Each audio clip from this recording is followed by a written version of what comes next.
جو TRC کرگام ہندوارہ میں ہم نے جو تحصیل پریزیڈنٹ صاحبان کی میٹنگ رکھی تھی، ضلع کپوارہ سے وابستہ جتنے بھی ہمارے تحصیل پریزیڈنٹ صاحبان تھے ان کو ہم نے یہاں پہ مدعو کیا تھا آج اس میٹنگ میں. تو یہ میٹنگ کا ایجنڈا یہ تھا کہ ہمیں ایسوسیشن کے حوالے سے بات کرنی تھی، اور ہمیں مطلب کچھ سرکار سے بھی کچھ ہمارے مطالبات جو ہم پچھلے کئی مدت سے کہتے آئے ہیں کہ ہمارے جتنی بھی ڈیمانڈ تھے ان کو پورا کیا جائے. جہاں تک ہمارے کام کا تعلق ہے، جو پچھلے لمبردار چوکیدار صاحبان تھے ان کو اتنا کام نہیں تھا جتنا آج ہم سے سرکار لے رہا ہے. تو یہ تو واضح بات ہے، یہ سبھی ڈپارٹمنٹ جانتے ہیں اور یہ مطلب عام لوگ بھی جانتے ہیں. آج کے لمبردار اور چوکیدار کا کام زیادہ ہے، اس کے کاندھوں پہ زیادہ بوجھ ہے.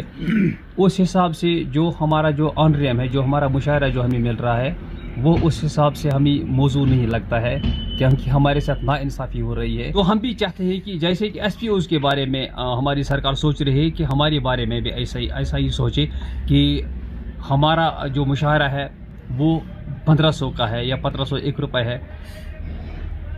اس میں ایک لمبردار کے جو اپنی نیڈس ہے نا، وہ مطلب برابر نہیں ہو سکتی ہے. ہماری ہینڈ فولڈ ریکویسٹ ہے LG صاحب سے، چیف منسٹر صاحب سے، اور جو ہمارے کنسرن منسٹر ہیں ریونیو ڈپارٹمنٹ کے، ان سے ہماری مؤدبانہ گزارش ہے کہ ہمارا جو یہ آنریم ہے اس کو معقول انداز میں رکھیے. منسٹر صاحب ہیں یا جتنے بھی اور لوگ اعلیٰ حکام بیٹھے ہیں اوپر، تو ہم ان سے توقع کریں گے وہ ہمارے بارے میں اچھا ہی سوچیں. مزدور کم از کم 800 روپیہ دن میں لیتا ہے، مزدوری مطلب دہاڑی 800 روپیہ لیتا ہے.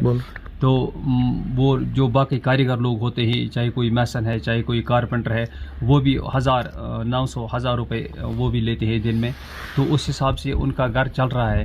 لیکن جو ایک لمبردار چوکیدار ہے اس کو 1500 پہ نظر ہے. یہ 1500 بھی ابھی مطلب ہمیں منتھلی تو نہیں مل رہے ہیں. لمبردار اور چوکیدار اور جو جتنے بھی ہمارے ساتھ ڈپارٹمنٹس منسلک ہیں جو ہم سے کام لے رہے ہیں، وہ بھی دیکھ رہے ہیں. اگر سرکار ان سے بھی کنسلٹ لیں گے کہ لمبردار اور چوکیدار کے کاندھوں پہ کتنا بوجھ ہے، ان کے اوپر کتنا بوجھ ہے، ان سے آپ کتنا کام لے رہے ہو، تو میرے خیال سے وہ بھی ہمارا تعاون کریں گی. ان سے یہی ریکویسٹ کر رہے ہیں کہ نظر ثانی کیجیے ہم پہ، تو ہمارا یہ مشاہرہ ایسا بڑھا دیجیے کہ جیسے ہمیں کچھ لگے کہ ہمیں اس سخت کام کے بدلے کچھ معاوضہ مل رہا ہے. بات کی تھی ان کے ساتھ، اس میں سے جاوید رانا صاحب ہیں اور جاوید ڈار صاحب ہیں، deputy chief minister Surinder Choudhary صاحب ہیں، اشوک کول صاحب سے ملے تھے، بہت سارے تھے، ایڈوکیٹ ہلال اکبر لون صاحب سے، اور سجاد غنی لون کو بھی میمورنڈم دیا تھا. بہت سارے MLAs ہیں، انہوں نے یقین دہانی کرائی کہ ایک تو ہم اسمبلی میں اس کی آواز کو اٹھائیں گے، اور آپ کی جینون جو ڈیمانڈ ہے وہاں سے یہی ہمیں دی گئی ہے کہ ہم آپ کی سیلری کو ہائر کریں گے. موجودہ دور میں ہم جو ہمارے ڈپارٹمنٹ ہیں سبھی وہ فیڈ بیک دے رہے ہیں کہ کس طرح اور چوکیدار کام کر رہے ہیں. ہم ایڈمنسٹریشن کے درمیان ایک پل کی حیثیت سے کام کرتے ہیں، اور وہ ہمیں سراہنا بھی کرتے ہیں. وہاں سے ہمارے تحصیلدار صاحبان جو بھی ہیں، اس وقت آپ دیکھ رہے ہیں کہ راشن کارڈوں کی سروے چل رہی ہے، ہم ڈور ٹو ڈور جا رہے ہیں.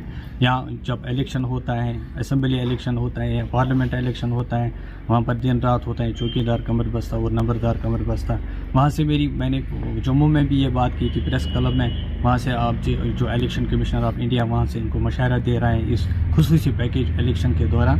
میں نے یہ بات بھی وہاں پر وضاحت کی کہ وہاں پر جو بھی مل رہا ہے ایک نمبردار اور چوکیدار کو اس میں ان کرنا چاہیے. اسٹیشن کا بھی ہم شکریہ ادا کرتے ہیں، جس طرح سے ہم نے موجودہ حکومت نے یقین دہانی کرائی کہ وہ ہمارے مسئلے مسائل فوری طور پر حل کریں.